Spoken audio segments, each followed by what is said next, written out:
Please welcome Charles Blow. Hello, everyone. How are you? Thank you. So this is our second Ideas at Four with Charles Blow. We're talking about the Heartland and elevating the voices of people in local communities, not just talking to them, but listening to them and understanding that there is a real perspective that they can get because they're closest to the problems that they have themselves. And we have two amazing people. The first is actor, musician, and founder of 6degrees.org, Kevin Bacon.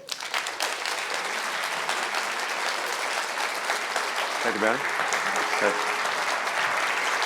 Thank you. And the second is agricultural pioneer, Gabe Brown.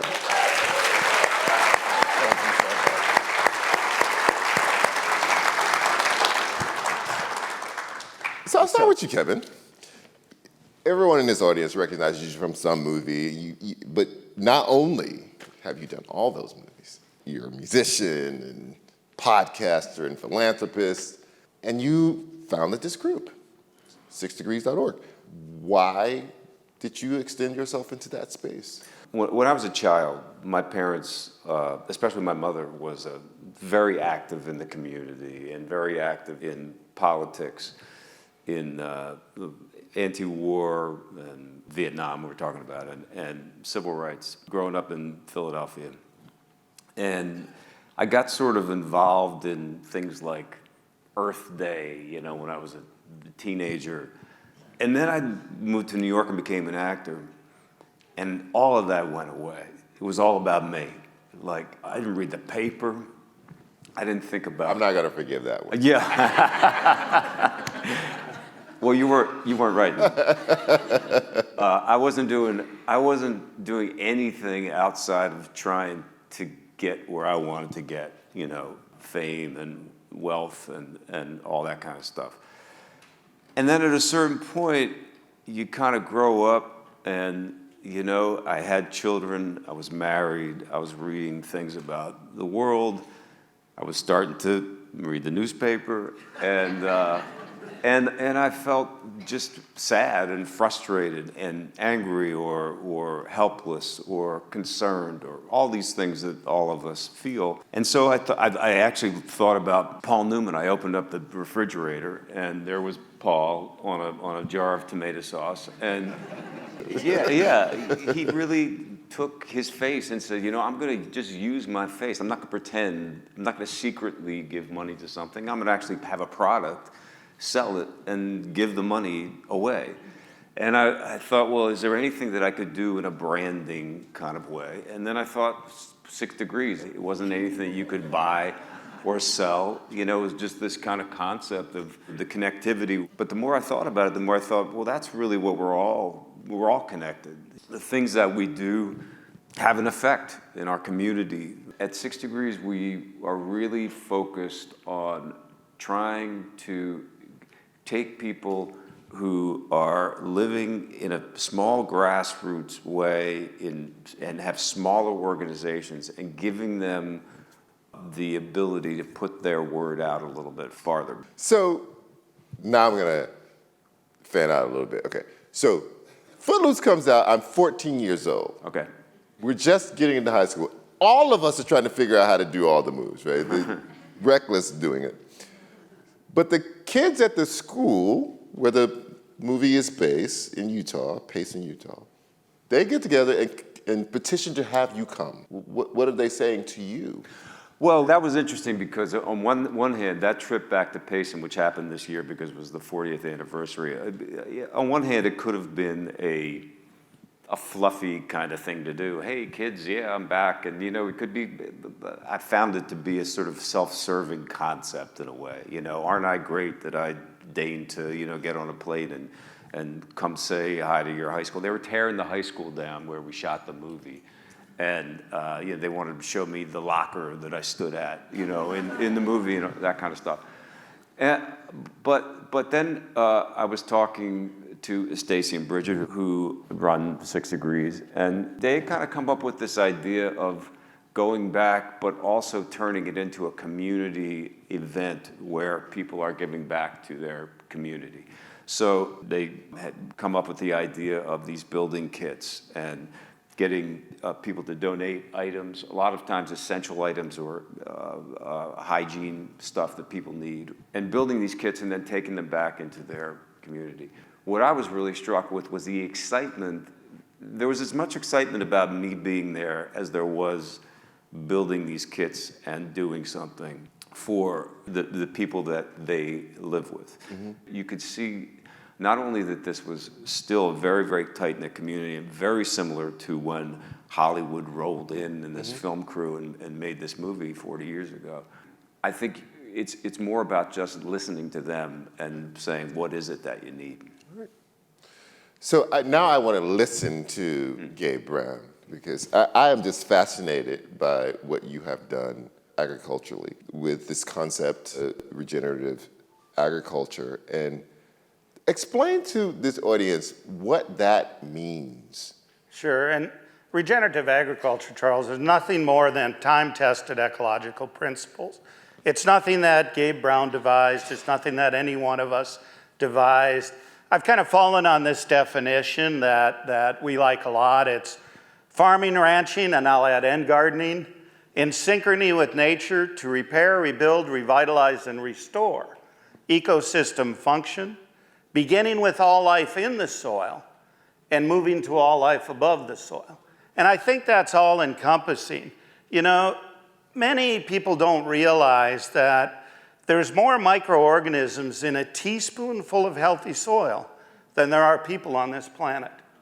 Yet it's those microorganisms that actually cycle the nutrients, bring the nutrients to the plants, that lead to nutrient-dense food. And we've tended to forgotten that. And what we've done particularly the last 80 years, is this marked decline in the health of our soils. I have the good fortune, I travel all over the world now, and I tell people I have never, ever stood on a single farm, ranch, or garden, including my own, that's not degraded. Approximately anywhere from 25 to 75% of the carbon that was once in our soils is now in the atmosphere.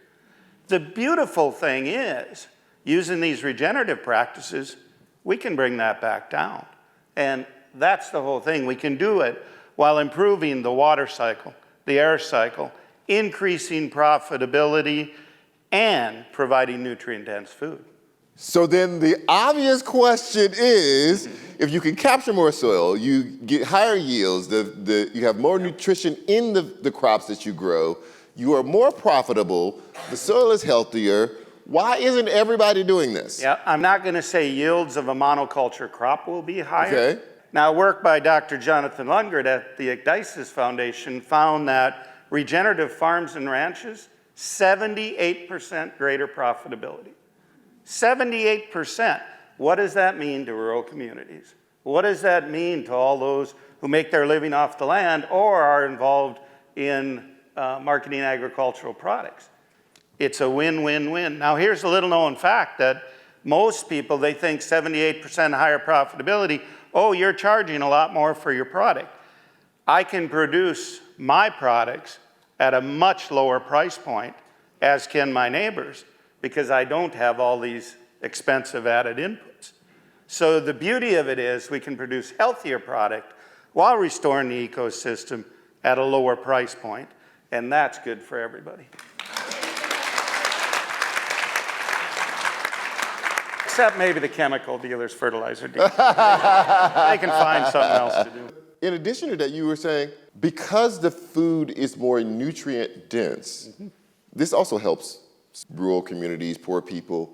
You can eat less food and be healthy because it's more nutrition in the food that you do eat. So we're working with a team of scientists led by Dr. Stefan Van Vliet, Utah State University, Dr. Fred Provenza, Dr. Scott Kornberg, and we're identifying farms, ranches, side by side, one that's going down the regenerative path, one that's in the current production model. And then they bring out a team of scientists. They look at the soil microbiology, they look at the plant diversity, animal diversity, insect diversity. We grow the same grains, fruits, vegetables, or pastured protein on both. Dr. Van Vliet and his team, using a mass spectrometer, can identify over 2,300 different phytonutrient compounds. And those phytonutrient compounds are what drives our gut microbiome, so equates to health in us. They're not seeing just a little difference. They're seeing like conjugated linoleic and fatty acids, which is a positive thing, 239% higher on the regenerative farms and ranches. Oxidative stress markers, which lead to things like heart disease, et cetera, 67% lower from that produced on the regenerative farms and ranches. This is just groundbreaking. However, what we're going to be up against is how many large agro-industrial complexes are going to fight this type of data. But we're getting the data and we're going to prove it, and beautiful thing is you're going to start seeing it on store shelves very quickly. Otherwise, we're all going to be emailing you for a shipment of corn. So, both of you are talking about different ways in which local communities can benefit from just change in practice, or us listening to good practices and helping people to exercise those good practices. Economically, what do we think that local communities need, and how can we better serve them? Wow, I don't know that I'm really the person to answer that question, Charles. I mean, what I would say is that,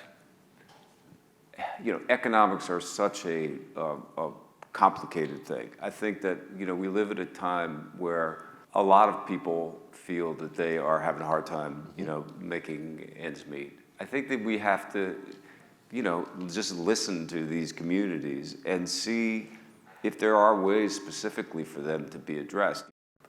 We've gone to places all over the country where people have just had these community gardens. I mean, speaking of agriculture, where they are, planting trees or growing food that they are then, distributing to the community. And it's a way not only to use a space in a positive, nourishing way, but also to give people the opportunity to go in and get their hands, children a lot of times, get their hands dirty, to see the connection between what it is and what we eat and what we grow. These little tiny organizations are the things that the 6 Degrees is often really focused on. It's interesting because the community gardens are often urban. Yeah. And should we be thinking about the Heartland differently? That it's not just where our friend Gabe lives, but it is everywhere. It is where people, the heart of the country is not an urban-rural split. It is different than that. Well, Gabe and I were talking about this before. I mean, what we really want is for the heart of the country to feel unified, yes. Right? That's part of the biggest issues that we have right now, is that we have an idea about what the coasts are. Listen, I mean, we're here, we live near the coast.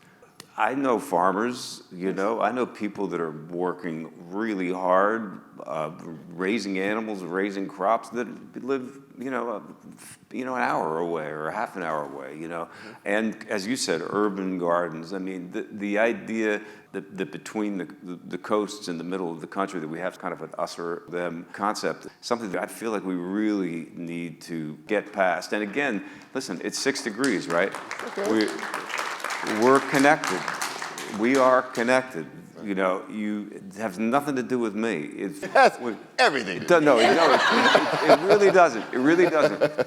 I always think about, you go to you're someplace, or let's say you're in the airport and your plane gets delayed. It's a snowstorm. So you end up in the bar, in the coffee shop, you strike up this conversation with somebody. All you're going to do right away is find connection. Yes. And you will. Yes, of course. You will. I mean, as long as you stay away from politics. But it's true that the idea of the heartland, the whole country is the heart. I think of it a little different. I don't think the heartland is geographically. I think it's right here. Yes. And I think it's, as humans, we can agree on 85-90% of the issues. Why do we spend all of our time arguing about that 10 or 15%? Let's come together and find common ground for common good and move forward, all of us. So Stacy and Bridget are sitting right in the front row here. What have they brought to your organization? Everything. Listen. This is what I do. This. They do everything else. Yeah. I mean, Stacy, how long when did you? 8 years. Stacy's been 8 years. Bridget, you've been here 2 years. A year and a half, yeah. They are the heartland of 6degrees.org. And I don't know anything. I mean, I'm sort of starting to learn a little bit, but when it comes to the world of philanthropy, we're an organization that needs new, fresh ideas all the time because we're not, as I said, we're not just focused on one specific thing. And that's one of the great things that these two amazing women bring, are new ideas, always pitching. We did the podcast last year. It was very, very successful, and our initiative to build these kits all came from them. So, and they're on the ground traveling. I mean, they do everything. Gabe, we've been talking about the heartland of America, but you're consulting with farmers all over the planet. Yeah. Because, you know, a lot of what you're describing is about the health of the planet itself. We were talking about communities and what communities need, and Kevin, I agree with you. The first thing you have to do is listen. What are they interested in? We had a community call us that they had a smaller community. They needed to retrofit their entire water treatment facility because of too much nitrates in the water. It was going to cost them excess of $400 million. They didn't have that kind of money. So we said, no, we got to look at what's the root cause of the problem. What's putting those nitrates in your watershed? It's excess nitrogen being applied upstream in the watershed. So instead of using your money there, why don't we educate the farmers upstream to grow cover crops, hold those nutrients on the land? 2 years, no more did they need that water treatment facility. Wow. At a cost of a couple $100,000. So this is the type of things we can do to help communities, educate farmers and ranchers, and this can take place all over the world. That's just one example. Cool. Amazing example. I keep being blown away every time you talk. I'm like, what? Both of you are doing interesting things to elevate voices. You have an amazing podcast. You have this book. But also you did a TED Talk. Talk to me about how important it is that local communities reclaim the narrative of what is important for them and to them. Yeah, I mean, I think that even if you live in an urban center, you still have a sense of your community. You call it your neighborhood. That's exactly what it was when I was a kid, and it's still what it is. I still know where my neighborhood is. I still see the same faces. They're the same people. If we live in New York, you know, we're going to share a wall. You know, the problem right now for me that I see is that with the internet, there's a lot of great stuff about it, but it's very easy to fall into a rabbit hole of information as opposed to looking out your window or looking at the sky or walking down the street or seeing somebody that you know. So I think that anything that we can do to encourage a sense of community will encourage a sense of the community of the world, you know what I mean? We want clean air, we want water, we want safety, we want health care, we want family. Everybody wants the same thing. With the 6 Degrees podcast, it was what was really interesting about it was that it was a sort of celebrity-generated podcast, right? Because we figure, okay, this is how we're going to get people listening and watching. So we're going to have stars, people, celebrities that will come on. But the second half of it were people that were working in grassroots organizations that these celebrities supported. Mm-hmm. Some of them were actually running their actual foundations. And it was a way to pull people in, and then you find out that there's all these amazing people who are they're not being seen, but they're doing great work out there on the ground, in the community, in specific ways. And that's really what we've been trying to highlight. Yeah, exactly. when we go into these rural areas and small communities, it's amazing the ideas that can be generated there if we just listen. And, just coming through the COVID pandemic and that, we learned about some of the issues in our current food supply chain, okay? There's some major issues. And one of the things that we're really encouraging is, let's eat local. Let's source local, eat more local, support the rural communities. So we're seeing interest in these small communities to be food hubs, to aggregate production amongst the smaller producers, and then market it over a broader scale. And you can find wonderful ideas and stories of things like that happening. And that's exactly what we need so that things like COVID don't negatively affect the food supply anymore, but it also revitalizes that rural community, keeps the money there, helps build the profitability, keeps kids in those school systems so that they're not closing. It's things like that that we can advance for the betterment of everyone. How do we, I guess this is back to the economic question. If you have the great idea, a lot of these small organizations just need more money. They don't have enough staff. Maybe it's just one or two people doing something, or a group of neighbors, and they just need help financially. How do you guys help to put pressure on the people with the deep pockets? Well, listen, I mean, it's raising money, and it's always the pursuit, right, to have funds to do good work. We don't focus just on the dollars and cents. It was kind of a three-pronged approach. One was to isolate a community organization that needed help, whatever it happens to be. It's going to be a small community organization. The second is to reach out to corporations, people who have products, who have 4,000 whatever notebooks or something is nothing, or socks or whatever it happens to be.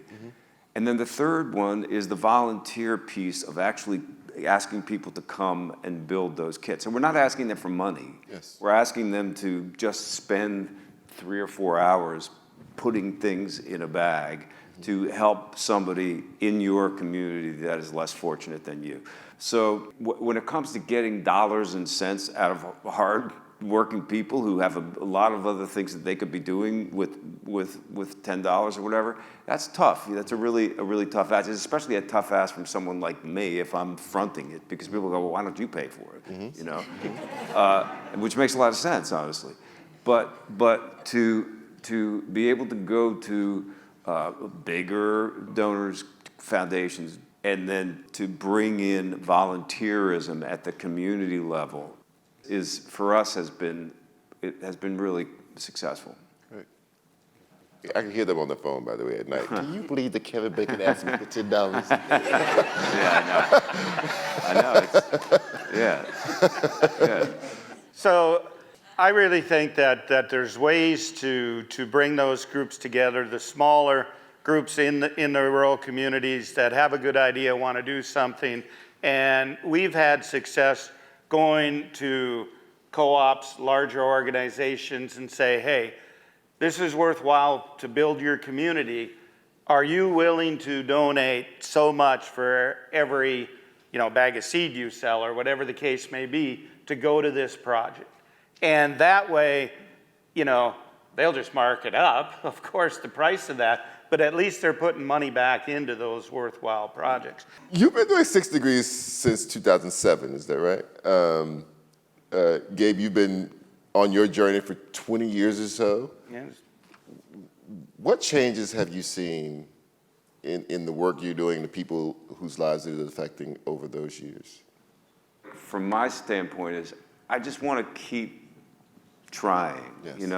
Just want to keep trying to make some kind of an impact.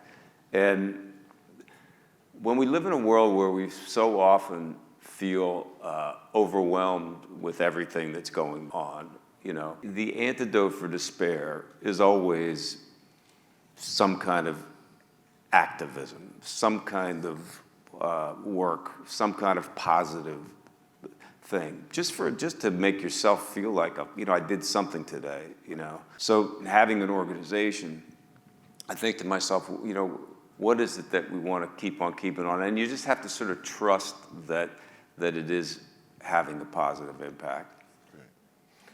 Yeah, for me, I'm up there in age, been at this a long time, and it's amazing to me to see the degree of change that I have the past 30 plus years. I really think what drives it home, though, is the hope that is regenerative agriculture. The thing that's near and dear to me right now is you look at the incidences of ADD, ADHD, Alzheimer's, Parkinson's, autoimmune diseases, et cetera. And are farmers, ranchers, and the current ag production model to be blamed for all of that? No. But are we to be blamed for some of that? Absolutely yes.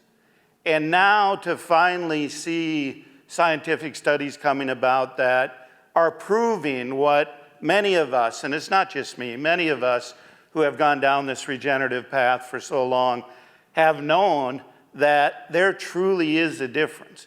Climate change, I was just telling them backstage, we just finished a scientific study that showed through adaptive grazing practices, we can sequester 12.4 tons CO2 equivalent of carbon per hectare per year. That's astronomical. Nobody thought we could do that. Well, we can do that. We want to reverse climate change? It's easy. We just need to get more grazing animals out on the landscape.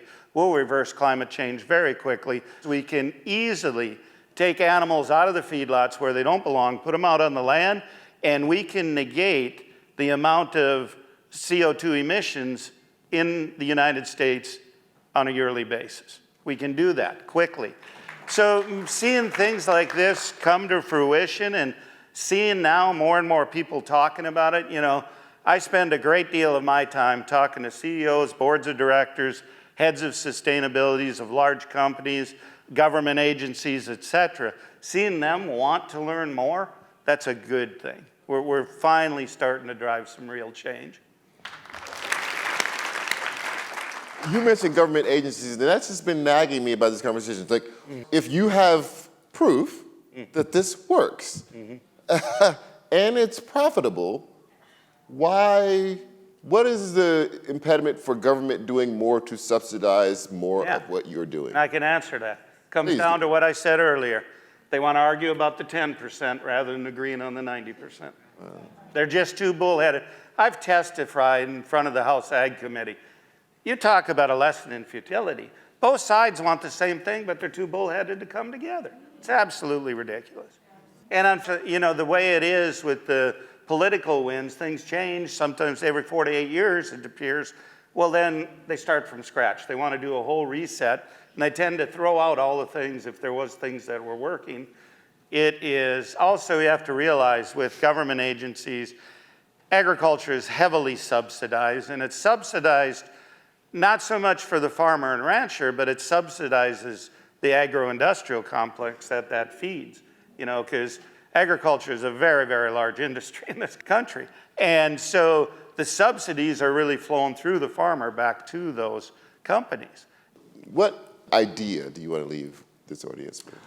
Well, first off, let me say that it's been great to listen to you, Gabe. I mean, I'm so inspired by that kind of specific and well thought out work. What do I want to leave it? I go back to the concept of 6 degrees. You just have to take me out of it and remember that your actions have consequences, that whether they're good or bad, whether we like it or not, we're all riding this same boat, spinning through the universe, and we have to share it. We have to figure out a way to share the community and the country and the world and the planet.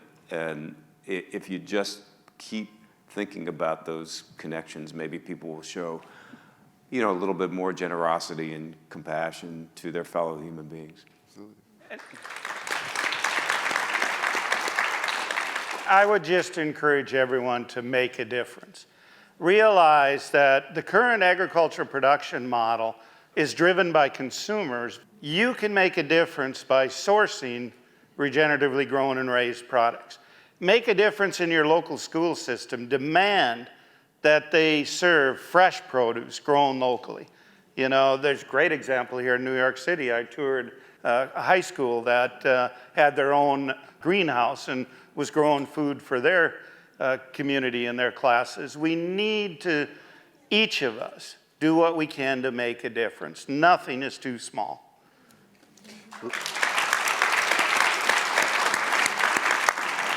And that round of applause is not enough. Let's give a bigger round of applause to both of these amazing gentlemen.